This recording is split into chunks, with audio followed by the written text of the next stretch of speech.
Hello hello everyone, this is Dheeraj Kumar.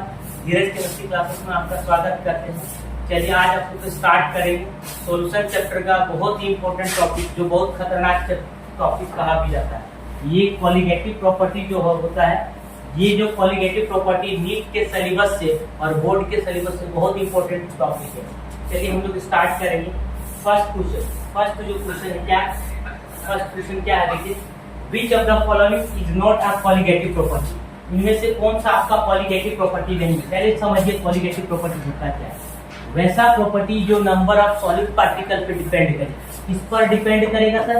Number of क्या? Number of solid particle. वैसा property जो number of solid particle पे depend करे, उस प्रॉपर्टी को कहा जाता है कॉलिगेटिव प्रॉपर्टी। कॉलिगेटिव प्रॉपर्टी कितने टाइप के होते हैं? 4 टाइप के। कौन कौन? Relative lowering in vapour pressure, दूसरा एलिवेशन इन बॉइलिंग पॉइंट, तीसरा डिप्रेशन इन फ्रीजिंग पॉइंट, चौथा ऑस्मोटिक प्रेशर। ये 4 टाइप के कॉलिगेटिव प्रॉपर्टी होते हैं। पहला समझिए कॉलिगेटिव प्रॉपर्टी क्या होता है। वैसा प्रॉपर्टी जो नंबर ऑफ सॉलिड पार्टिकल पे डिपेंड करे, उस प्रॉपर्टी को कॉलिगेटिव प्रॉपर्टी कहा जाता है। जैसे सर मान लीजिए आपके पास एक कंटेनर में प्योर सॉल्वेंट है। क्या है? Pure solvent. और दूसरे कंटेनर में सॉल्यूट प्लस सॉल्वेंट है, मतलब शुगर और वाटर है। तो दोनों को अगर आप गर्म करिएगा सर, एक कंटेनर में सिर्फ वाटर है और दूसरे कंटेनर में शुगर और वाटर है, और दोनों को जब गर्म करिएगा तो सबसे पहले वेपर किसका बनेगा? तो वेपर बनेगा किसका? प्योर सॉल्वेंट का, यानी वाटर का बनेगा। और सर वाटर में क्या किए हैं? थोड़ा सा सॉल्यूट को यानी थोड़ा सा चीनी को मिला दिया, तो इसका वेपर प्रेशर क्या हो गया? कम किसके कारण हो गया? तो सॉल्यूट के कारण। तो वैसा प्रॉपर्टी जो नंबर ऑफ सॉलिड पार्टिकल पे डिपेंड करे, उस प्रॉपर्टी को कॉलिगेटिव प्रॉपर्टी कहा जाता है। यानी which of the following not colligative property, जो इसमें से कौन सा कॉलिगेटिव प्रॉपर्टी नहीं होता है? रिलेटिव लोअरिंग वेपर प्रेशर, ये होता है colligative property. Boiling point elevation, ये भी होता है colligative property. Depression in freezing point, ये भी होता है कॉलिगेटिव प्रॉपर्टी। आपका 1 का राइट आंसर क्या होता है? सी नंबर 1 का right answer C. Heat of vaporisation जो होता है कॉलिगेटिव प्रॉपर्टी नहीं होता है। सेकंड नंबर क्वेश्चन देखिएगा, which colligative property depend on? Colligative property depend on किस पर डिपेंड करेगा? नंबर ऑफ क्या? Number of solid particle. दूसरा का क्या? दूसरा नंबर का B is the right answer. दूसरा का B is the right answer. Third number question देखिए। थर्ड नंबर क्वेश्चन,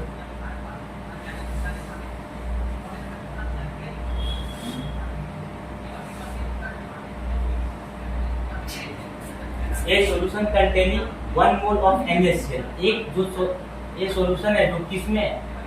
उसमें है 1 मोल क्या है? NaCl and 1 mole urea in 1 kg water will है। समझिएगा, higher boiling point than pure water. Higher boiling point than क्या? Pure water. प्योर वाटर से boiling point क्या होता है? ज्यादा होता है। किसका? सॉल्यूशन का। ये आपका राइट आंसर। आप लोग को हम बताए थे कि वेपर प्रेशर के इनवर्सली प्रोपोर्शनल में क्या होता है? Boiling point. वेपर प्रेशर के इनवर्सली प्रोपोर्शनल में क्या होता है? Boiling point.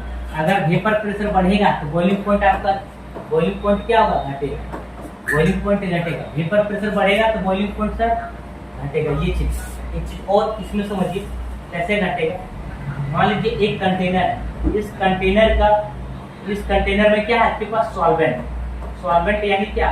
वाटर है। और वाटर को जब इसका बॉइलिंग पॉइंट मान लीजिए 100 डिग्री सेल्सियस, और दूसरा में है मान लीजिए कि सर डाईमिथाइल क्या है? Dimethyl ether. इसमें डाईमिथाइल ईथर है, इसका बॉइलिंग पॉइंट कितना है? 120 डिग्री सेल्सियस, और इसका बॉइलिंग पॉइंट 100 डिग्री सेल्सियस। अब दोनों को जब गर्म करिएगा तो सबसे पहले वेपर किसका बनेगा? ये सॉल्वेंट का बनेगा कि यहाँ डाईमिथाइल ईथर का बनेगा? तो सर सॉल्वेंट का बनेगा। क्यों? क्योंकि सर जब जैसे आप टेम्परेचर दीजिएगा, पहले कितना? 0 डिग्री, फिर 1 डिग्री, डॉट पहले 100 आएगा कि पहले 120? तो सर पहले 100 आएगा। 100 जैसे आएगा तुरंत यहाँ वेपर बन जाएगा। अब समझिए प्योर सॉल्वेंट का वेपर, यानी प्योर सॉल्वेंट का वेपर ज्यादा है और यहाँ सॉल्यूशन है, मान लीजिए क्या है? सॉल्यूशन का वेपर क्या हो रहा है? कम। कहने का मतलब इसमें आप डाइमिथाइल ईथर ना लेकर के ये भी ले सकते हैं, शुगर प्लस क्या, sugar plus water, sugar plus water ले लीजिए। तो शुगर प्लस वाटर यानी ये सॉल्यूशन है, सॉल्यूशन का बॉइलिंग पॉइंट 120 डिग्री। अब सॉल्यूशन, अब इसको जब गर्म करिएगा सर तो तुरंत इसमें वेपर नहीं बनेगा, 100 में वेपर बनेगा नहीं, इतना में बनेगा, मतलब वेपर प्रेशर बढ़ेगा तो बॉइलिंग पॉइंट घटेगा। एक चीज और, वेपर प्रेशर के डायरेक्टली प्रोपोर्शनल में होता है फ्रीजिंग पॉइंट। अगर मान लीजिए वेपर प्रेशर बढ़ा तो फ्रीजिंग पॉइंट भी बढ़ेगा। ये सॉल्वेंट और सॉल्यूशन, सॉल्वेंट और सॉल्यूशन में वेपर इसका ज्यादा है तो फ्रीजिंग पॉइंट इसका ज्यादा होगा, सॉल्यूशन का वेपर कम है तो फ्रीजिंग पॉइंट कम होगा। अब ये देखिए सॉल्वेंट का वेपर ज्यादा है तो बॉइलिंग पॉइंट इसका कम होगा, सॉल्यूशन का देखिए वेपर कम है तो बॉइलिंग पॉइंट इसका ज्यादा होगा। तो सर आपका राइट 3 का A is the right answer. 4 number question, 4 number question क्या है, A which compound will have highest van't Hoff factor in solution, सबसे ज्यादा वन ऑफ फैक्टर किसका होगा, डी नंबर, जिसमें नंबर ऑफ आयन जिसमें ज्यादा डिसोसिएट करेगा, जैसे CaCl2 है, देखिएगा CaCl2, इसको तोड़िएगा सर, CH2 प्लस में टूटेगा और 2Cl माइनस में।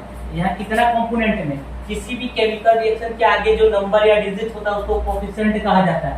ये Cl के आगे कितना दिख रहा है, 2, तो 2 जो है आपका कोफिशिएंट, और इस Ca के आगे कुछ नहीं तो 1, कोफिशिएंट 1 प्लस 2 यानी कितना 3, तो इसका वन ऑफ फैक्टर कितना हो जाएगा 3, वन ऑफ फैक्टर 3, और जबकि NaCl का वन ऑफ फैक्टर 2 आएगा और ये सब का 1 1 होता है सर, ये क्योंकि नॉन इलेक्ट्रोलाइट होता है। आपका राइट आंसर कौन सा हो जाएगा, डी नंबर, 4 का डी। 5th नंबर देखिए, the depression in freezing point is directly proportional. Depression in freezing point हो चाहे एलिवेशन इन बॉइलिंग पॉइंट हो, एलिवेशन इन बॉइलिंग पॉइंट को टीबी से रिप्रेजेंट करते हैं, इसको क्या बोला जाता है, elevation in boiling point, elevation in boiling point बोला जाता है। और डिप्रेशन, लेकिन यहाँ आपका क्वेश्चन क्या है, डिप्रेशन इन फ्रीजिंग पॉइंट, तो डेट पीएफ को कहा जाता है क्या, depression in freezing point, depression in freezing point. आप समझिएगा दोनों जो होगा एलिवेशन इन बॉइलिंग पॉइंट क्या डिप्रेशन इन फ्रीजिंग पॉइंट, दोनों के डायरेक्टली प्रोपोर्शनल होता है मोलारिटी, जैसे डेल टीबी के डायरेक्टली प्रोपोर्शनल में क्या होता है मोलारिटी, या फिर डेल टीएफ के डायरेक्टली प्रोपोर्शनल में क्या होता है मोलारिटी। ये चीज डेल टीएफ का मतलब क्या सर, तो डेल टीएफ को बोलते हैं डिप्रेशन इन फ्रीजिंग पॉइंट, तो डिप्रेशन इन फ्रीजिंग पॉइंट जो होता है डायरेक्टली प्रोपोर्शनल किसका होता है, molarity, molarity of solution, molarity of क्या सॉल्यूशन, यानी 5 का सी द राइट आंसर, 5 का सी नंबर। 6 नंबर क्वेश्चन देखिए, the relative lowering of vapour pressure for a solution is equal to, relative lowering of vapour pressure याद करिए, relative lowering of vapour pressure जो किसके बराबर में होता है पता है, P0 minus PS, P0 equal to क्या, XB, ये किसके बराबर में होता था, याद करिए relative lowering vapour pressure RLVP बराबर होता था ये, XB को कहा जाता है मोल फ्रैक्शन ऑफ सॉल्यूट, यानी रिलेटिव लॉरिंग वेपर प्रेशर ये इक्वल टू होता है किसके इक्वल टू होता है, मोल फ्रैक्शन ऑफ सॉल्यूट, यहाँ मोल फ्रैक्शन ऑफ क्या सॉल्यूट, ये मोल फ्रैक्शन ऑफ सॉल्यूट। 6 का क्या हो जाएगा, 6 का C the right answer.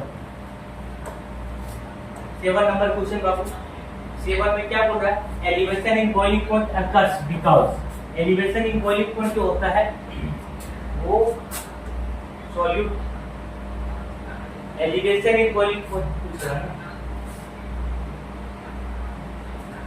Solid particle increases vapour increase, elevation in boiling, solid particle increases vapour pressure, solvent particles increases surface temperature, solute lower the vapour pressure, elevation in boiling point में solute को जब add करते हैं vapour pressure, solute lower the vapour pressure. आपका 7 का क्या हो जाएगा, सी नंबर, 7 का सीधा right. A solution show abnormal qualitative property, this is duty। एक जो सॉल्यूशन जो शो करता है एब्नॉर्मल क्वालिटेटिव प्रॉपर्टी, क्यों शो करता है, क्योंकि सर उसमें क्या होता है एसोसिएशन होता है या फिर डिसोसिएशन होता है, किसका, सॉलिड पार्टिकल का, सॉलिड पार्टिकल का अगर एसोसिएशन हो या फिर डिसोसिएशन हो तो उसमें आपका कौन सा प्रॉपर्टी शो करता है, एब्नॉर्मल क्वालिटेटिव प्रॉपर्टी। कौन सा property, abnormal qualitative property.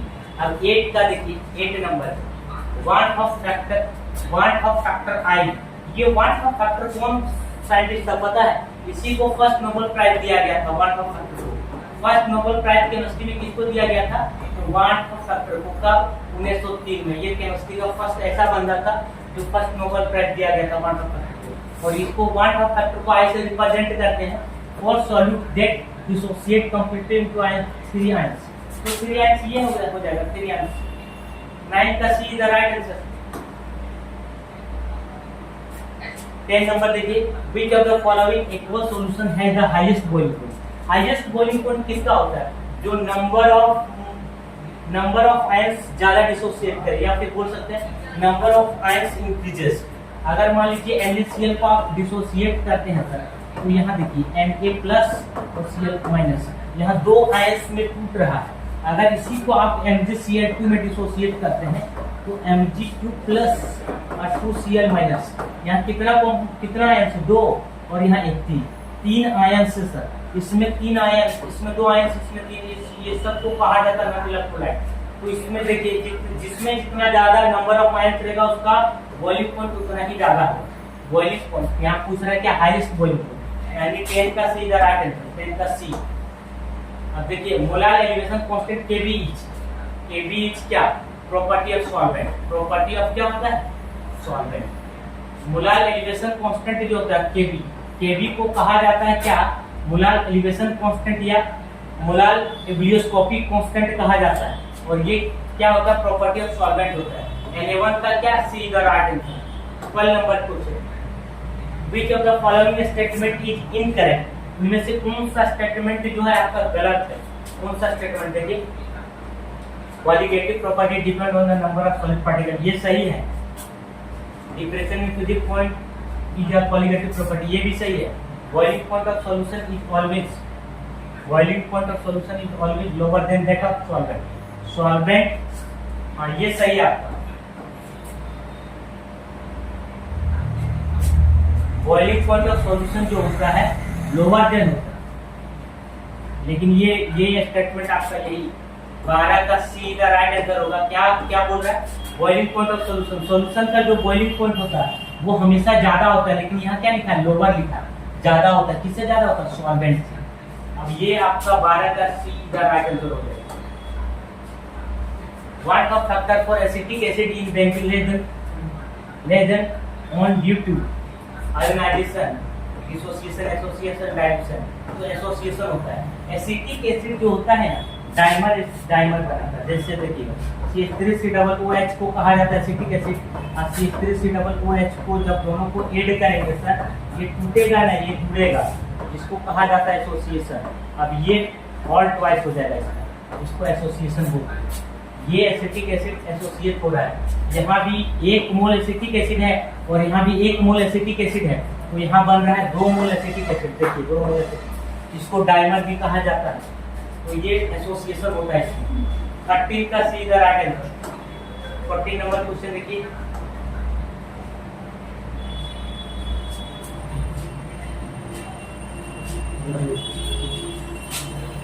What is the effect on freezing point when non-volatile solid is added to solvent? जब हम लोग याद करिए, पता है आपको, जब ये सॉल्वेंट में आप नॉन वोलेटाइल सॉल्यूट को ऐड करते हैं तो उसका वेपर प्रेशर क्या होता है? डिक्रीज करता है। वेपर प्रेशर भी घटेगा। अगर आपको पता है कि वेपर प्रेशर के डायरेक्टली प्रोपोर्शनल क्या होता है? फ्रीजिंग। वेपर प्रेशर घट रहा है मतलब फ्रीजिंग पॉइंट भी क्या होगा? घटेगा। फ्रीजिंग पॉइंट भी घटेगा। ये डायरेक्टली प्रोपोर्शनल होता है। यानी सर यहाँ देखिए आपका राइट आंसर क्या आ जाएगा? बी नंबर 14 का बी। क्यों? हम बोले ना कि ये मान लीजिए प्योर सॉल्वेंट है। प्योर सॉल्वेंट यानी वाटर, और वाटर में आप इसको ऐड करते हैं शुगर। जैसे शुगर को ऐड करिएगा तो इसका वेपर प्रेशर क्या हो जाएगा? कम। वेपर प्रेशर का कम मतलब फ्रीजिंग पॉइंट भी कम, यानी इसका 14 का B is the right answer. 15 number question, which of the following solution has the lowest freezing point? सबसे कम फ्रीजिंग पॉइंट किसका होता है? अभी याद करिए, फ्रीजिंग पॉइंट पूछ रहा है, सबसे कम किसका होता है? तो सबसे कम फ्रीजिंग पॉइंट किसका होगा? बताएं कि जिसमें जितना नंबर ऑफ आयंस टूटेगा, नंबर ऑफ आयंस जिसमें जितना ज्यादा टूटेगा। जैसे NaCl टूट रहा है Na प्लस में और क्या Cl माइनस में। इसका देखिए कितने आयंस में टूट रहा है? इसके आगे कुछ नहीं तो 1, इसके आगे कुछ नहीं तो 1 1 1 कितना हो गया सर? 2। ये 2 आयंस में टूट रहे हैं। अगर मान लीजिए यहाँ MgCl2 है तो ये कितने आयंस में टूट रहे हैं, Mg2 प्लस और 2Cl माइनस। यहाँ देखिए किसी भी केमिकल रिएक्शन के आगे जो नंबर या डिजिट रहता है इसको कोफिशिएंट कहा जाता है। यहाँ 2 और इसके आगे कुछ नहीं तो 1, 2 और 1 कितना 3, ये 3, इसमें ज्यादा आयंस टूट रहे हैं। इसका बोलिएगा सर, जिसमें जितना ज्यादा नंबर ऑफ आयंस होगा उसका बॉइलिंग पॉइंट ज्यादा, बॉइलिंग पॉइंट ज्यादा तो फ्रीजिंग पॉइंट क्या होगा, इसका फ्रीजिंग पॉइंट कम होगा।